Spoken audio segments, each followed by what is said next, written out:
35,000 tons. And they lifted it up anywhere from 4 to 14 feet. And when they landed, Lakeshore Drive was actually recently renamed Deuce Grade. That architects actually have to design their buildings to be flexible enough to sway in the wind.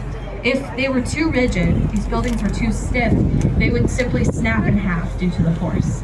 So, at the tallest tower, there are 2 empty floors at the 83rd and 84th floor called blow-through floors.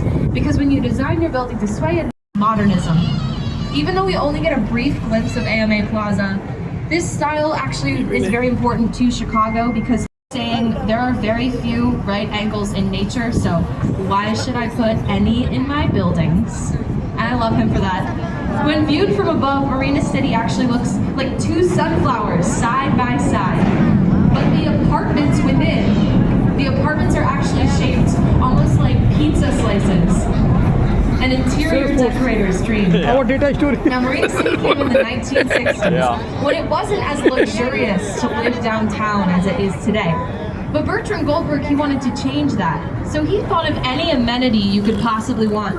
Fancy restaurant space, which we can see right here. You also got a marina where you can dock your boat. And then next door, there is a theater, which is the House of Blues today. And there's a bowling alley inside, and so many. Building is complementing its environment, fitting in with its surroundings.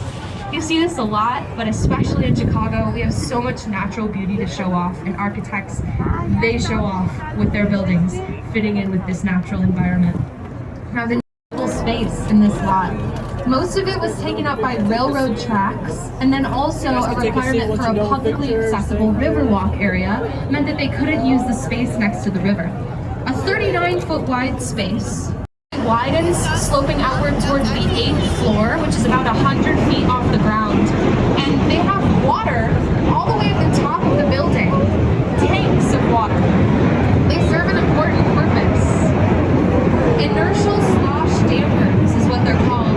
And they saw this building was flexible enough to sway in the wind, but then they had to counteract that wind sway with bundle tubes. Essentially, when you take shorter sections, suspending this shorter section from above, and this tallest section is actually attached to the bedrock below. So it's very stable, not going anywhere. Basically, it's hovering. It's kind of crazy. Now, this was the Morton Salt Building, and if you look up, there are 6 circular holes. Master plan. To complete our trophy case that we have here of contemporary skyscrapers, Pelly Clark and Partners designed all 3 of these buildings and the Riverside Plaza next door. And if you were to go back to, say, 2014, there was not a lot to see here. There were just like parking lots and didn't really fit in with its contemporary neighbors. Today, what's cool about this is the end of the Riverwalk here, a place where people sit down and they enjoy the view of these beautiful. If you go to college, because most campuses have a brutalism style building, it's popular in educational and institutional settings.